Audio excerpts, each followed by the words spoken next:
Bw'otaganjula ebyafaayo ojja kukizuula nti bassekabaka ba Buganda abaasooka tebaalinanga namulondo oba giyite entebbe ey'enkalakkalira ey'enjawulo kwe baatuulanga nga balamula Obuganda.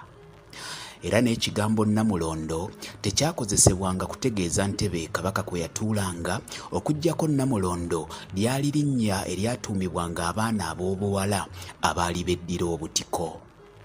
Gw'ayagala okutegeera ebyafaayo bya namulondo, tuula omukono oyegeke ettama lyo tulukuviire ku ntono.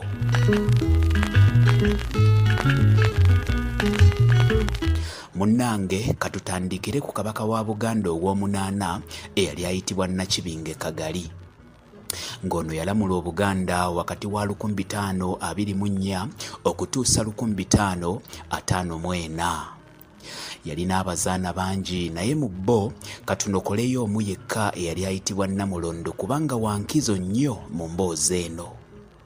Ssekabaka Nakibinge yakisa omukono ng'ali mu lutabaalo wakati wa Buganda ne Bunyolo ku kyalo ekiyitibwa Busajja mu 1554. Ono yasikizibwa mutabani we eyali omuto ddala nga wa myezi bwezi eyali ayitibwa Omulangira Mulondo, ng'azaalibwa omuzaana gwe twayogeddeko waggulu Namulondo.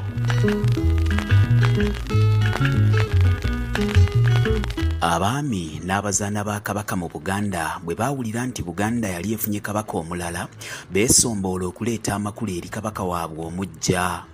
Wabula bwe baatuukanga embuga nga kabaka waabwe tebamulengera olw'okuba kabaka yali muto era beewuunaganyanga bokka na bokka nti abaffe kabaka yaliwa.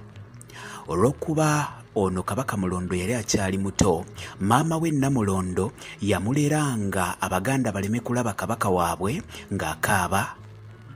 Kyali bwe kityo kubanga buli lwe yamuteekanga wansi ng'akaaba paka lwe yamuteekanga ku mubiri gwe. N'olwekyo bano abeebuuzanga nti kabaka aliwa, bannaabwe baabaddangamu wakati mu kaama nti tomulengera, y'oli atudde ku Namulondo. Okusooka baakyogeranga kutegeeza nti kabaka yali atudde ku nnyina Namulondo.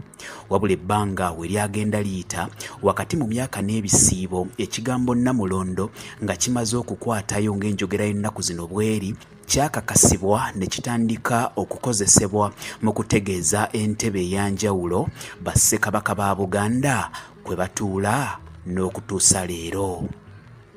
Ddala emboozi teba nkadde.